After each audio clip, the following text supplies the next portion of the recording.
Morning 11th class. बच्चों हमारा chapter 5 चल रहा है। आज हम लोग इस चैप्टर में जो पढ़ेंगे वो है कॉटन या कपास।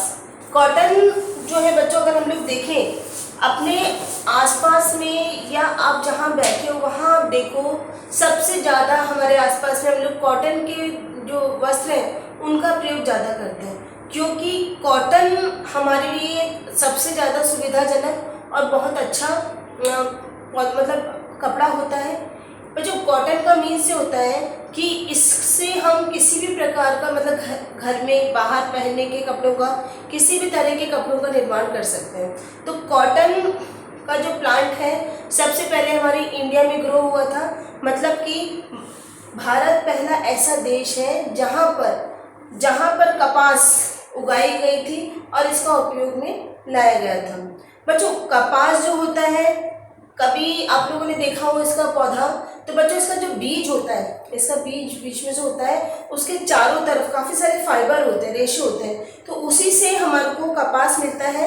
बच्चों कपास का क्या होता है कि जो प्लांट होता है कपास का, उसमें जब बीज जो होता है, जब उसकी फली जब पक जाती है तो ब्लास्ट होता है, और वो जब फूट जाती है जब बीज पकने के बाद में, तो उसके अंदर मतलब उसके साथ हम लोग ओटाई की प्रोसेस होता है वो करते हैं, ताकि उससे हमारे को बड़े बड़े बंडलों में या गट्ठरों में हमारे को काफ़ी सारा कॉटन मिलता है, जिस कॉटन को मतलब साफ करके सब कुछ बांध करके फिर हम उसको कपड़ा बनाने के लिए मिलों में भेज देते हैं। अब बच्चों इसके क्या क्या विशेषताएं होती हैं, इसके कैरेक्टरिस्टिक्स क्या होती हैं कॉटन का।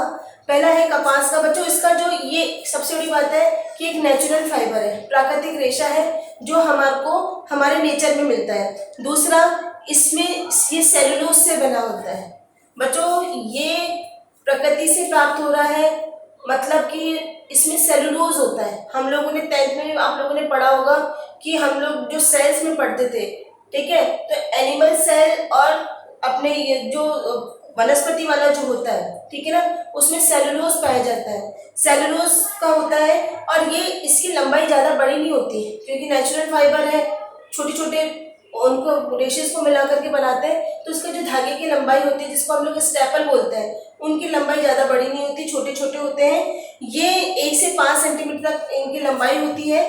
और बच्चों इसी कारण से जो इसका जो बना कपड़ा होता है वो उसकी जो उसका टेक्सचर देखें, हम लोग छू के देखें तो थोड़ा खुरदरा होता है। आप सिल्क देखो या नायलॉन वगैरह जो दूसरे तरह के कपड़े होते हैं वो बिल्कुल स्मूथ होते हैं, शाइनिंग वाले होते हैं, लेकिन कपास का जो कपड़ा होता है वो खुरदरा होता है और उसमें किसी भी प्रकार की कोई चमक नहीं होती। दूसरा बच्चों, ये जो कपड़ा होता है कॉटन का, ये नमी को एब्जॉर्ब करने के लिए सबसे अच्छा होता है, इसलिए हम गर्मियों में इसका उपयोग ज़्यादा करते हैं। नेक्स्ट पॉइंट ये है कि इससे बने हुए वस्त्र कई तरह के होते हैं बच्चों, जैसे कैमरिक हुआ, आपका लट्ठा हुआ, कैसमेट हुआ, डेनिम, ये सब कॉटन की ब्रांड्स हैं अलग अलग। इसके बाद में बच्चों हम लोग सेकंड पढ़ेंगे वो है लिनेन। लिनेन जो होता है ये भी एक तरह का नेचुरल फाइबर है। बच्चों ये बास्ट रेशा कहलाता है, मतलब बास्ट फाइबर इसको हम इसलिए कहते हैं क्योंकि ये एक तरह के फल से प्राप्त होता है। मतलब जो स्टेम होता है, तना होता है, उसके अंदर जो गूदेदार जो पार्ट होता है उसको पानी में काफी देर के लिए गला दिया जाता है, उसको गलने के बाद इसको निकाला जाता है। तो ये बास्ट रेशा है जो पौधे के तने से प्राप्त होता है। छाल के भीतर के भाग को हम बास्ट कहते हैं।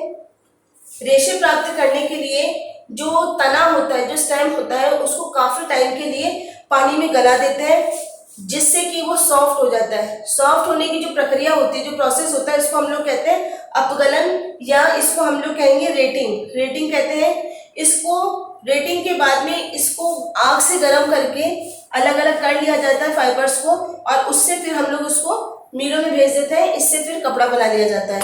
इसके बाद में बच्चों अगर हम इसके कैरेक्टरिस्टिक्स के बारे में, इसके गुणों के बारे में बात करें तो लिनेन जो है वो भी एक सेलुलोजिक रेशा है, इसमें भी सेलुलोज पाया जाता है, और इसके जो नेचर है वो भी लगभग कॉटन के जैसे ही होता है लिनेन। दूसरा, ये जो होता है ये थोड़ा कॉटन के रेशे से थोड़ा लंबा होता है, बड़ा होता है, लेकिन इससे बना जो वस्त्र होता है वो मजबूत होता है और थोड़ा चमकीला भी होता है। कपास की तरह लिनेन भी नमी को फटाफट एब्जॉर्ब करता है और ये बहुत ज़्यादा आरामदायक होता है। नेक्स्ट है कि लिनेन पौधा विश्व में बहुत कम क्षेत्रों में, अगर हम पूरे वर्ल्ड की बात करें तो बहुत कम क्षेत्रों में इसको उगाया जाता है, ठीक है। जूट और सन भी लिनेन के तरह एक बास्ट रेशा है। तो बच्चों आज क्लास में हम लोग इतना ही पढ़ेंगे, कल हम लोग वूल या ऊन के बारे में पढ़ेंगे। Thank you.